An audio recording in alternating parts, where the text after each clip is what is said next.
فیلم مرگ استالین در کینوتئاترهای روسیه نمایش داده نمی شود. وزارت فرهنگ این کشور اجازتنامه اجاره فیلم مذکور را که باید روز 25 ینور به نمایش می درآمد بازخواند. قرار را در این زمینه روز دوشنبه یک هیئت ناظران بعد تماشای این فیلم گرفتند. به این هیئت مقامداران، وکیلان دومه دولتی، تاریخ‌نگاران و فرهنگشناسان شامل بودند.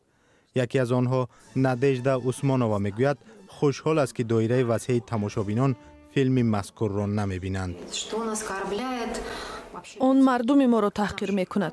حتی آنهایی را که در آن زمان زندگی می‌کردند، مثلا من و شما را. در این فیلم یگان قهرمان مثبت نیست که به رژیم توتالیتاری مقاومت نشان بدهد. نمایش جهانی مرگ استالین ماه اکتبر در لندن برگزار شد.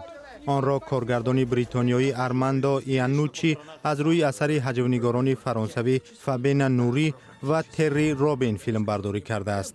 فیلم هجوی درباره مبارزه ها برای قدرت در اتحاد شوروی بعد از مرگ یوسف استالین در سال 1953 قصه می کند.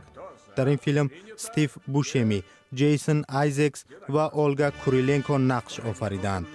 کارگردان ارماندو ایانوچی میگوید میخواست حالت دوگانه را بعد مرگ استالین به نمایش گذارد. فیلم هجوی درباره حادثه هایی است که در کرمل گذشتند. مبارزه برای قدرت و زنده ماندن، مضحکه و دیوانگی نیز در همین است. عاقبت های کارهای این آدمان در تمام اتحاد شوروی احساس می شود. ما تلاش نداریم که این حادثه ها را خنده‌دار نشان بدهیم. فاجعه و مضحکه همزمان به عمل می آیند. قرار بازخواند اجازتنامه اجاره فیلم را در جای داشتن موادی که قانونگذاری روسیه نشر و پهن آنها را منع کرده است اساسناک نمودند.